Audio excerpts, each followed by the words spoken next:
Merci beaucoup. Bonjour à toutes et à tous. Yes, thank you. Good afternoon, everybody. And thank you for having invited me. Today, I've been asked to speak as quickly as possible to the basic income or citizens' income. And I'll do that in three sections. First of all, I'll make a general presentation and I'll give you some context. What exactly are we talking about and where? Then I'll touch briefly on some of the tensions in social protection, which I think it's important to keep in mind when we talk about social cohesion. These are tensions that are highlighted by the debate around citizens' income. And then thirdly,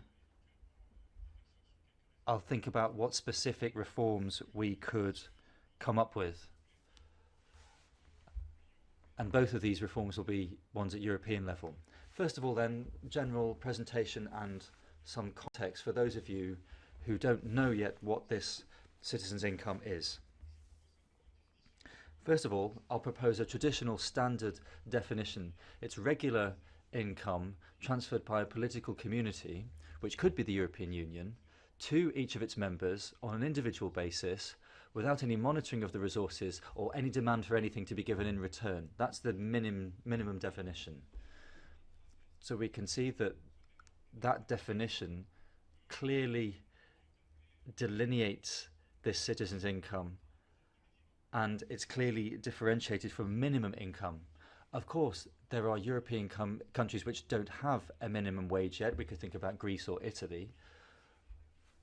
By chance, these are the countries very severely affected by the crisis. Spain doesn't have a minimum income at national level, but the difference here is that firstly, we've got an income which is individual, strictly individual, so it's not paid depending on the household, but as an individual right. Secondly, it's universal, rich and poor alike, so it's not just provided to those who are below a certain threshold. And finally, unlike all of the other social benefits that we see in Europe, it's paid without any demand for something in return. It's unconditional. We could come back to all of the different elements in the definition, and we could also say that it's something fantastical and it's not realistic, but I would say that's not true. In Europe, in some countries more than in others, we've got a long tradition of social contributions which are individual, universal and unconditional. In the Nordic countries, we've got universal pension schemes. We've also, in a lot of European countries, got family allocations which are universal. And these are in forms which are very similar to what we're talking about here. And then there's also universal benefits in kind, such as universal healthcare or education.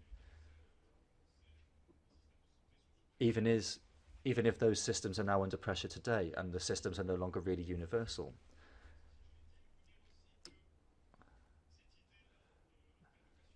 This idea of citizens' income is already a very old idea, but it's true that it's come back into fashion since the 1980s in Europe, and in particular from the Green parties, who for a long time have been defenders, not everywhere, but most of the time they've been defenders of this proposal for citizens' income.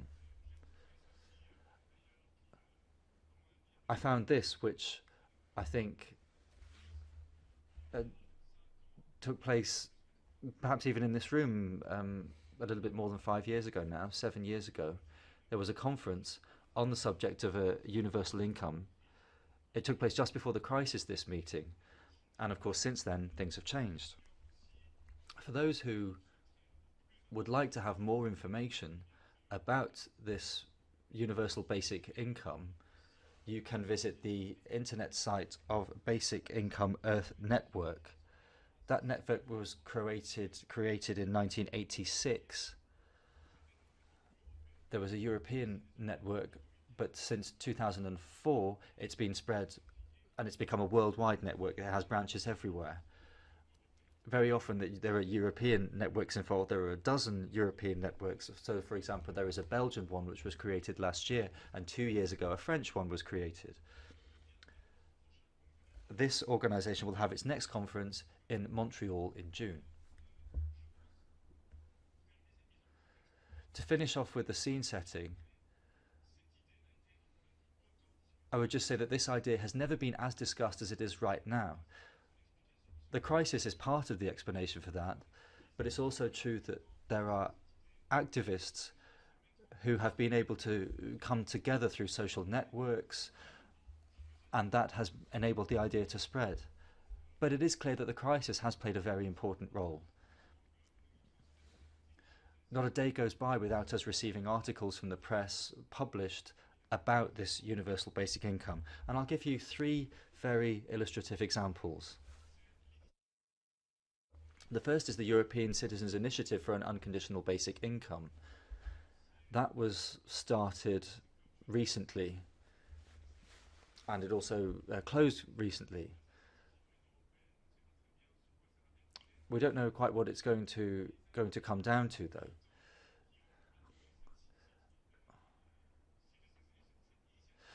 There were activists involved in this citizens' initiative, and they were very, very active, even though they didn't have very many means. One of them is present today.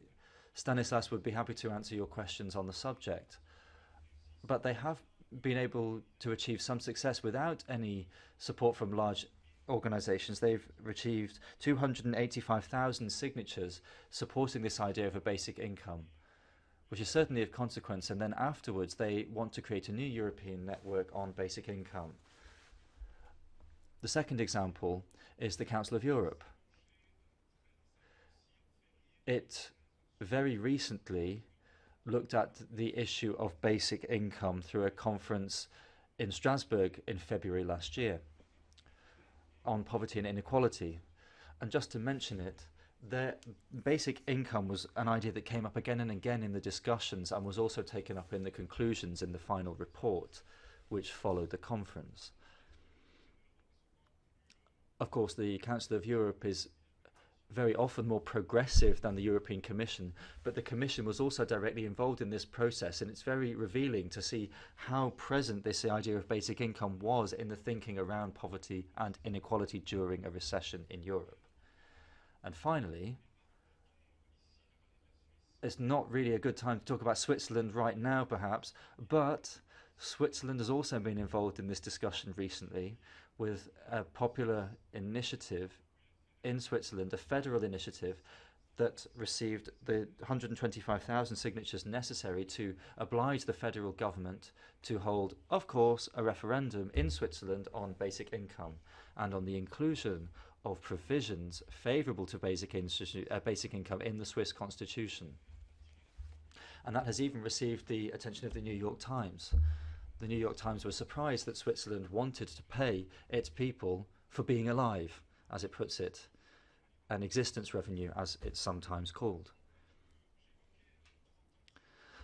So why did I decide to talk about 3 tensions in social protection? Well, it seems to me that even on the left, basic income is sometimes associated with some problems. And I'm going to go through these 3 tensions. The first tension is the tension between universality and selection. Some people on the left think it's unthinkable that we might give a universal benefit, because in reality we'll be giving it to people who don't need it. Why should we give resources to the richest households when of course they don't need it? We could concentrate more resources for those who really need them. That's a speech that we often see in the left against universal family benefits. However, it's a very short-sighted way of seeing the effectiveness of this measure in fighting against poverty. And not just in fighting against poverty, and that's for different reasons. I'll give you some of them. In fighting against poverty then, quite simply, and we could discuss this later on, when you have a selective provision which is targeted at the poorest people, then you've got administrative difficulties that are very significant. You have to define your target. Who is poor? What threshold do you have? How are you going to monitor that the people in the target group are still in the target group later, So you're going to have to carry out checking mechanisms which are timely and expensive, and they're going to mean that sometimes there's going to be a long time until the payment is given. It also results in stigmatization because people don't receive the benefit because they're citizens, they receive it because they're poor. They're going to have to prove that they're poor, which is not necessarily always clear. And thirdly, across Europe, we can see that very often those people who are in the target group don't realise that they have a right to certain benefits. Those two last problems, stigmatisation and ignorance, mean that with certain provisions, we don't even reach 50% of the potential target. In 2009, France introduced a new minimum income, and I think it reaches around 50% of those who could benefit from it. All of these targeted programs have this kind of difficulty then. There's a second element in this fight against poverty, and we're always still talking about this tension between universality and selectivity. It's very important when we think about social cohesion to make sure that we keep in mind the phrase of Titmuss, the British researcher who was involved in social protection, who said that programs for the poorest people are poor programs, and one of the reasons why programs for the poor are poor programs is that nobody's going to defend them. Poor people very often are difficult to mobilize for sociological reasons, and if you want to have programs that are long-term, that are well defended, then you need programs which include the middle class, that include the broadest possible section of the population. And we see that with very often universal programs are the ones that are well defended, whereas targeted programs are not. For a politician in Europe who wants to talk about family benefits, it's very difficult to challenge those. Some have tried, but you will see that there's a much broader section of the population that would defend them, including the middle classes. I think is a guarantee of social cohesion. And to finish on this first tension, we very often say, yes, well, you're defending this unconditional income, or people are going to stop working. And we could talk about that for a very long time. I think that is defending a very narrow conception of what work actually is. But whenever you introduce these selective programs, you're penalizing exactly those people who are working, because you're reserving access to this selective program to those who are below a certain income, which means that once they get above that threshold, they will lose the right to that selective benefit. So in order to favour transition towards work, towards work in the broadest possible sense, you need to have a universal mechanism. So that, of course, you won't lose your right to healthcare if you increase your income, and the same thing ought to be true for this right to income. Second tension. There's a tension between revenue in kind and revenue income in cash. Of course, there are good reasons for giving payments in kind. In healthcare, for example, it's very clear that we need to have a good health service. But this universal income means that it's very important that we also have cash transfers. I'll just give you one of the reasons for that, and that's because it guarantees individual freedom in the use of the resources. And it's all the more important because, as we've just seen, if we want to defend local activities, allow people to have a certain amount of autonomy in civil society, then they're going to need to be able to develop their own activities without imposing from on high what an activity or a service is supposed to be. The third tension, well, I'll be very brief on that. I've only got 1 minute 30 left. There's a tension between compliance or having conditions and not having conditions.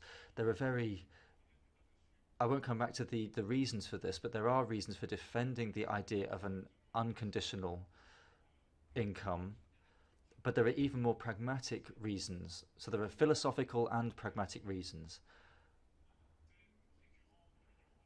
this is a recurring subject within the European Union, and it has been for a number of years. Defenders of basic income say that because it's unconditional, it is a progressive strategy in helping people towards work. You're not forcing individuals to take any job, as is happening more and more in the European Union at the moment, but instead, because people have this universal income, they will possibly be able to use it as some kind of way of subsidizing work that might be low paid, and it means that the universal income will make up the rest of their income.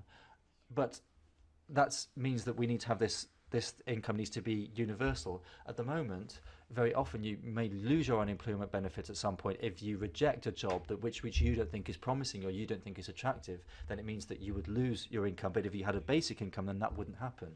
What specific reforms do I think we need? I'll be very brief to close the circle. Firstly, the discussion among campaigners for basic income at European level refers mainly to a proposal that I think is very ambitious and which was formulated in Le Monde by Philippe Vanderborght, and this is the euro dividend, which would be a kind of basis which would be distributed to all of the presidents in the European Union and would be variable depending on the purchasing power of the different member states. It would be a base which would be perfectly compatible with the variety of different social protection models available across Europe, but which would allow for a minimum level of interpersonal solidarity to be guaranteed across Europe. That is particularly what is missing in the Eurozone. We can't have a Eurozone that's viable without this euro dividend, according to Philippe Vanderborght. One theory is that we could use VAT to carry out the rebalancing, but all of the member states would be able to preserve their social protection models even if they had this basic level. Some people think that this proposal is too ambitious, and they suggest that they want something which is less ambitious, something which I still think is very interesting, and I'll conclude on this. They suggest that this euro dividend is reserved to families with children. In other words, a universal European family benefit, a kind of benefit that would just be given to families, and a calculation has already been carried out on that subject. It would reduce the rate of children at risk of poverty or at risk of social exclusion by 27%. And that means that I think one of the reasons why this universal basic income has attracted ecologists, environmentalists across Europe and elsewhere is because it's a proposal which would allow us, in a very harmonious way, to enshrine two ideals that are very dear to us. One is freedom and individual autonomy, and the idea of equality. Thank you.